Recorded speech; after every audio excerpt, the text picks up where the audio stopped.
Good morning po sa atin lahat. Luluto ako ng munggo. Ito pinakuluan ko na, sinama ko na yung buto-buto. Ayan. Buto-buto yan. At ito yung aking pansada. Bawang, sibuyas, luya, kamatis at siling green. At ayan sa luyot. Halo ko yun. So mag-umpisa na tayo magluto. Good morning. Magluto tayo ng ulam. Ayan. Unahin natin yung bawang.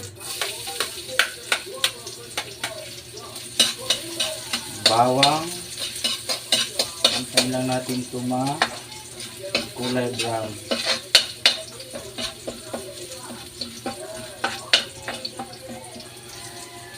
Sunod ang sibuyas.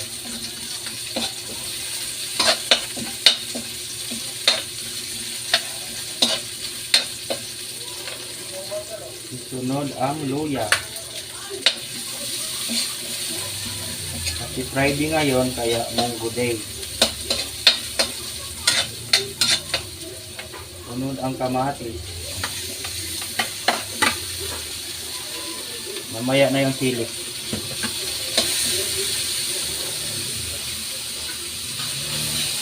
Lutuin lang natin itong mga sibuyas, bawang bago natin ilagay yung munggo.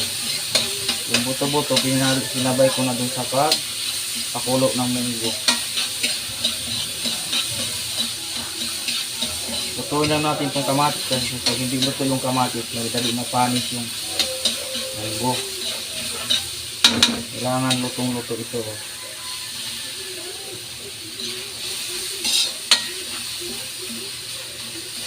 Kailangan durog na durog ng kamatis bago natin ilagay yung munggo. Maraming salamat pala dun sa short video ko na pinost ko sa YouTube. Umabot na po siya ng 1,000. Ayan. Pag madurog na yung kamatis, saka natin ilagay yung munggo na pinakuluan ko na. Buhos natin dito.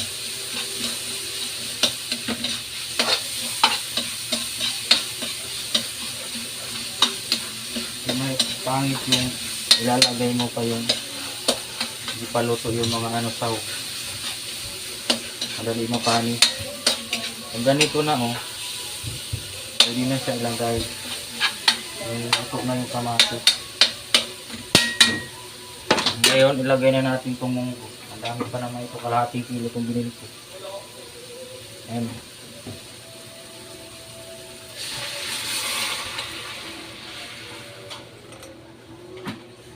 Kalahating kilo yan kasi hanggang gabi na yung ulam namin. Tapos yung buto-buto naman, kalahating kilo din medyo.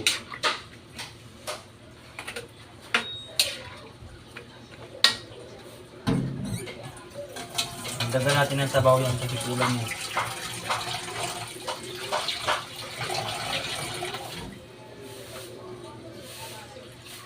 Yung iba dito nuluto ng munggo, nalagyan ng gata. Yun ang masarap.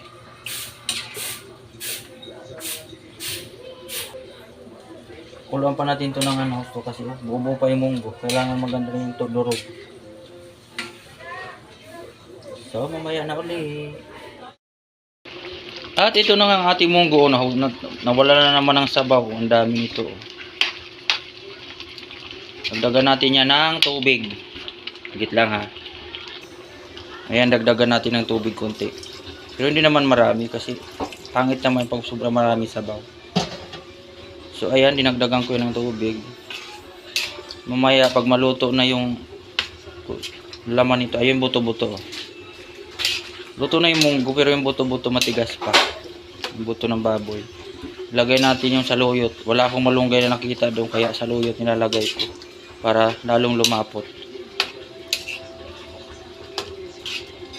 Ayan ang ulam namin ngayon. At mayroon pa akong galunggong na binili.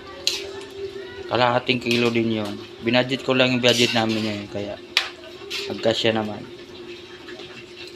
5 pirasong galunggong. So ayan. Nagyan ko na ito ng asin kanina. Titikman na lang natin kung tama yung lasa. Pag kulang, dimplahan ulit. Pakuluan ulit natin yan.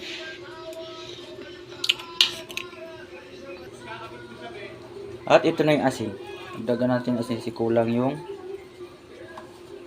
medyo matabang.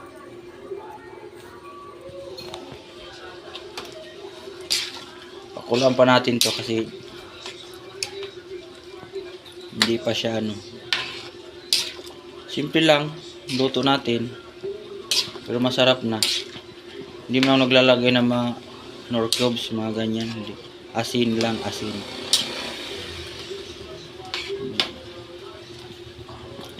Ang ulam namin ngayon hanggang gabi, dinamihan ko na kasi para hindi na ako magluto mamayang hapon. Nahalo ko sana dito yung pata. Wala naman akong nabiling pata. Kasi mas masarap to kung pata. Kaya buto-buto nakita ko at malalaki. Malaman naman yung buto-buto. Kaya ito ang aming ulam ngayon. Munggo.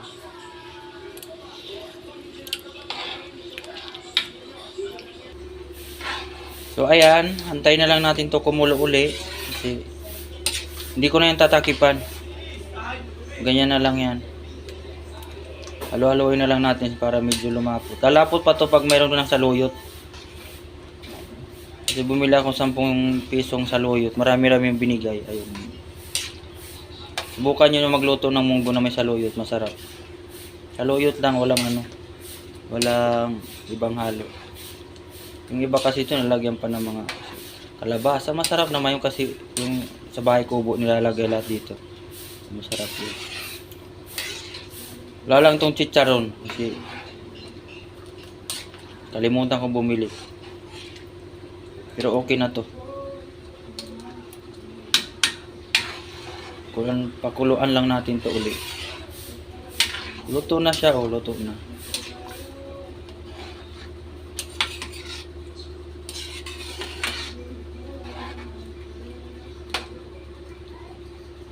Bali to, kalahating kilong munggo. Yung munggo na malalaki yung butil. Dalawa kasing klase munggo, mayroon siyang maliliit. Hindi ko lang alam kung lagkitan to. Yung isa kasi lagkitan yun.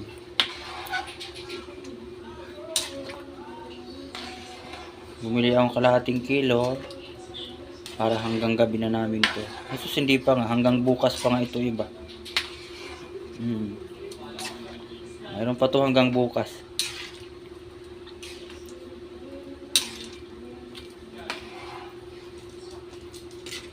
Ipopost ko to sa YouTube.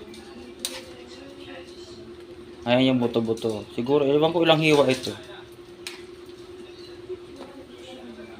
Malaman kasi yung buto-buto dun sa nabilhan ko.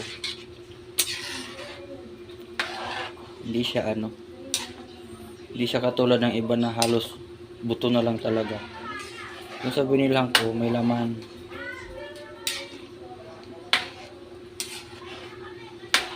At yun lamang po. See you later pag maglagay na ako ng saluyot. Mamaya na uli. Bye-bye. So ayan na, malapot na. Ilagay na natin yung atatay mo. Ilagay na natin yung saluyot. Ayan yung saluyot. Saluyot. Para lalong lumapot. Sa mga walang malunggay dyan, magsaluyot kayo. Sarap din ang saluyot ilagay sa kaya lugbati.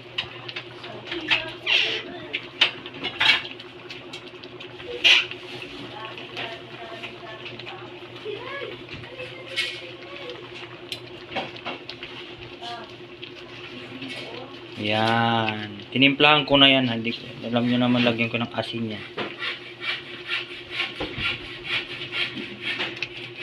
Munggo kasi Friday. Bakit kaya ganun pag Friday munggo?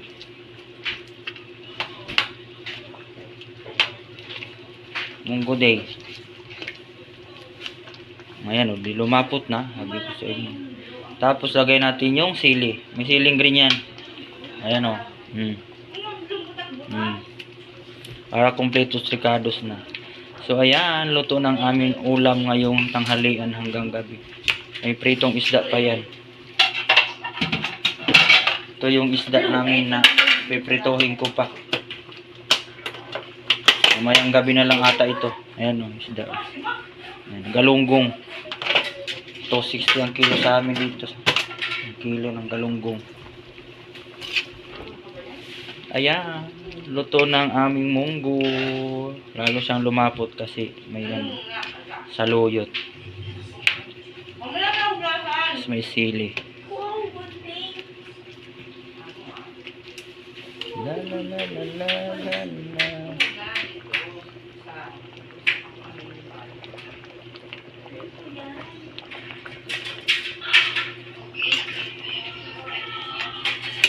So yun lamang po, maraming salamat. Bye bye. Happy Friday po sa inyo lahat.